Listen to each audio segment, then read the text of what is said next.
Breaking developments in the mystery of EgyptAir Flight 804. The jet vanishing from radar over the Mediterranean after taking off from Paris bound for Cairo. The main question, of course, tonight, was it terror that brought it down? Right here this evening, the major clues. 66 passengers and crew on board, 3 of them children. New images of the intense search for debris coming in now. Authorities say the flight made a sharp 90-degree left turn, then spinning 360 degrees to the right, then plunging 37,000 feet into the sea. Tonight, families at the airport in Cairo now grieving. ABC's David Curley takes us step by step through the final moments of that flight. Just in tonight, these scenes, the scouring of the surface of the Mediterranean Sea looking for any sign of the EgyptAir Flight 804. A U.S. military aircraft aiding in the search, and early suggestions that debris was discovered tonight discounted by Greek search crews.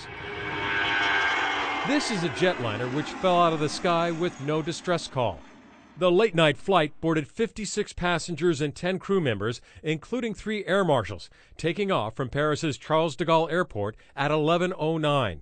Near the end of the 4-hour flight, at 2:30 a.m., the pilots check in with air traffic control. All is fine as the jet enters Egyptian airspace at 37,000 feet, cruising altitude. 16 minutes later, the Airbus A320 just drops off radar screens. The Greek defense minister says his country's radar shows the plane erratically turning left, then making a full circle to the right, possibly suggesting the jet was falling out of the sky.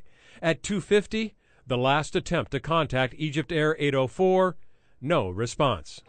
Egyptian officials begrudgingly admitting the most likely cause of this crash is terror. The possibility of having a different action or having a terror attack is higher than the possibility of having a technical. The jetliner had flown to trouble spots before Paris. On Tuesday, it was in Eritrea, and to Tunisia yesterday before making the Paris to Cairo flight. Tom Howder is a crash investigator. If it turns out that this is a bomb, yes, you have to look at the whole security for all the flights. Where did the aircraft come from? What kind of bomb was it? Hours after the jet disappeared, relatives gathered at airports, learning the grim news that no one survived. Amidst the grief, relief for this man who at the last moment changed his flight, or he too would have been on Flight 804. I had knots in my stomach, and I have had ever since then. I am really lucky. Where this jet went down is some of the deepest water in the Mediterranean, more than 6,000 feet, which means the recovery of black boxes or wreckage will have to be done with remotely controlled vehicles. David? Could be extremely difficult to get to those flight data recorders. David Curley, thanks to you. Let's get right to ABC aviation consultant, retired Colonel Steve Ganyard. Colonel, always great to have you with us. I want to take our viewers at home right to the animation you and I were studying. There were reports that the EgyptAir flight hooked to the left at 90 degrees and then turned at 360 in the other direction, but you're not convinced that that plane was intact at that point.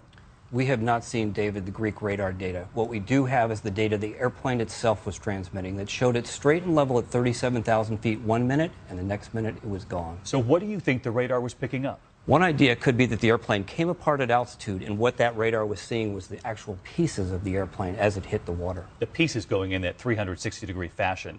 In the meantime tonight, how big of a deal is it that there was no distress call at all? No distress call. The airplane disappears at 37,000 feet, suggests something catastrophic happened, and perhaps that catastrophe was a bomb.